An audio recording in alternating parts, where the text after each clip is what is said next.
Here's the second thing, is we should define terms before getting into a argument. So why should we do that? Because words can mean lots of different things. And there's the kind of lead into that, the logical explanation. So some words mean exactly the same thing when you use them of different things, like I'm a man, you're a man. Mm-hmm. Some things mean completely different things, like I hit a bank shot or I deposited my meager earnings at the bank. Or they might mean related things, like I am good and God is good. So they might be analogically related. But still, whenever we're dealing with language, we have to recognize that language has limits, but also that people approach it from different traditions and from different vantages. And so if you're arguing with an atheist, for instance, what they say by reason may not be entirely in step with what you say by reason. Mm-hmm. So we tend to think about it as, like capable of the truth, but they might think about it as constructive of the truth. Mm-hmm. And so, it can be helpful at the outset to determine what other people mean when they say what they mean, especially for the big ticket items in the conversation. You think about like conversations between Catholics and Protestants. What do you mean by the inspired scriptures? Yeah. That's just like a big question on account of the fact that you have these deuterocanonical texts and what is the authority of the book of wisdom in this conversation? If we're going to talk about the existence of God, because wisdom 13 could be really important for natural theology purposes. So, something like that. Yeah, what do you mean by pray? Like if a Protestant was to say, when you say pray to Mary, what do you mean by that? Like that would be an excellent question. Yeah. Because worship is another one too in the same conversation. What does worship mean? Exactly. Yeah. Because the thing is, you want to disagree with people because they're wrong, and sometimes I feel like we just want to disagree with people, but it's like, I've had conversations with Protestants and I'm like, okay, here's what I mean by purgatory. It's like the final rush of our sanctification, Mm-hmm. And so we could drop the term for now. Forget it. I get purgatory has a lot of baggage, conjures up a lot of images. Let's just put that to one side and let's just talk about the concept. And then sometimes that can be really helpful. Yeah. I also just in like things that are happening today, we're talking a lot about racism, systemic or systematic racism. Like in order to even have a conversation about that, it's like, okay, I need to know what we mean, because like maybe there is systemic racism, but in order for me to know that, I first need to know what you mean by that. But if a term is so vague, if it has no edges, then we can't really have a conversation. This happened recently, not on systemic racism, but on socialism. Trent Horn debated a bloke, I forget his name. He did it on Catholic Answers, and the bloke never defined socialism. In fact, at the end, he just sort of said it's a lived reality. You have to you have to understand it through living it. You're like, well, how can you have a conversation about something if we can't define it? Yeah. No, I think that like the question of systemic racism is a good one for this as a kind of case point, because you can define a term in a variety of ways, but ultimately it's helpful to know what the other person means by it.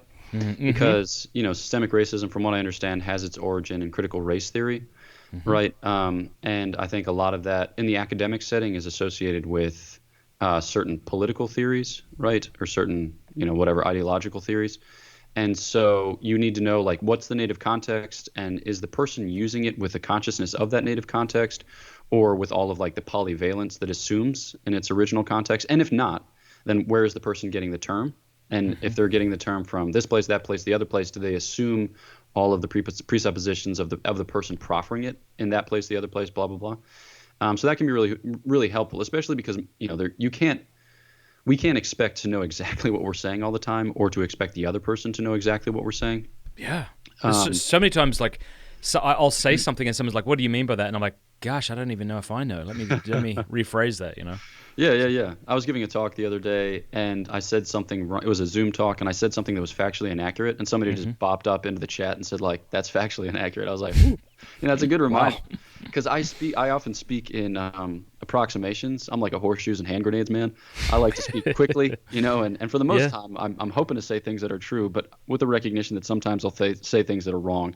I'll try to say like energize, and instead I say enervate, and that actually means to weaken. It's like whoops-a-daisy, my bad. So I think it's good to be charitable in that regard too, that people may know what they mean, they may not know what they mean, and that doesn't mean that they're dumb if they don't know exactly what they mean, because we do it all the time. Yeah. Yeah, I think another thing that's important is the person, like, in agreeing to the term, like so we have to define our terms, the person doesn't even have to hold to the dictionary definition of that term in order to have a good back and forth. It's not like I need to pin you to the dictionary definition of this thing you're talking about. I just need to understand what you mean by that so that we can have a conversation that we're understanding. So if you say, I'm an atheist, and you say, by atheist, I mean I lack a belief in God, I can continue to have a conversation with you without having to pin you to what has traditionally been meant by atheism and why that definition doesn't square up with the traditional definition. Yeah. You know, I can say, okay, fair enough, that's how you understand it. Okay, so given that, and then I can proceed, I think that's an important thing to remember as well. Like Yeah. Yeah. No, yeah. Yeah, I was also thinking too, like, I think sometimes people are nervous to define their terms because they're afraid that you're going to kind of pin them to the wall, you know? And so I think it's good to establish a kind of mutual trust at the beginning of a conversation. Like I was having a conversation with somebody the other day who was making an argument that men and women pertain to different philosophic species. And I was like, okay, so like, what would be the nature of the specific difference? Right? And do you think that there's a distinctively feminine soul? And if so, does that register at the level of substance or of accident? And there was like an increasing reticence to answer those questions. And I think it was because I had, you know, like it looked like I had my teeth out. So it can be helpful in those conversations to say like, no, I'm not trying to like catch you in a contradiction. I just want to understand what you think exactly. And if it gets refined in the course of this conversation, fine. I just want to understand what you think exactly so that way we can discuss what is rather than what I think to be, which you may not actually espouse. Yeah, that's a really good point. Yeah. I think like two questions are really helpful when we get into sort of an adversarial back and forth. And again, that doesn't mean I'm not using that in a negative way. When you have an argument, you're taking up something of a. See, I don't even know what I mean by adversarial. I said that. I think, what do I mean by adversarial? I guess I mean you're taking opposing views and are going at it. But that's okay. Arguments are good. Arguments, they're not spats. They're not fights. They're giving reasons to think something's true, which is like a necessary follow-up to evangelization, really. If you say God exists and he loves you and he sent his son, yada, yada, and the person says, why should I believe that? If you answer him coherently, you will be arguing. So this idea that Christians shouldn't argue, they should just share their story, I think is unhelpful. And it's unbiblical because you see in Acts 17, more than once, I think it's in verse 1 and verse 17, I think, I'm going off memory, you have St. Paul arguing with those in the synagogue, arguing with those in the marketplace. Arguing is good. But here's the point. I think these are two good questions, saying like, what do you believe and why do you believe it? And again, not in order to pin someone to the wall, but those are two very helpful questions because I think sometimes, if we're getting into a conversation with someone who disagrees with us, it can seem really scary and like something we might not know how to navigate. But asking those questions is really helpful. Like, what do you believe? Well, I think this is true. Okay, now why do you believe that? Well, I believe that because of this and this and this. Ah, that's interesting. Why do you think that's true? And again, we got to be really kind of self-reflective to know whether we're doing this as a way to sort of make someone feel bad or not, because it's a lot easier to ask questions and tear down somebody's worldview than to build one up. So we don't want to do that. But yeah. No, it's just. With any argument, there's a kind of instinctual movement to become contentious, right? But that needn't be the case. I think like the distinction that you made between argument and other less noble forms of exchange is helpful. To argue does not mean to be against, except in the sense of being turned towards, like adversary, ad versus. You just turn towards another person, right? So you're regarding another person for the purpose of having with them a substantive exchange. Yeah. See?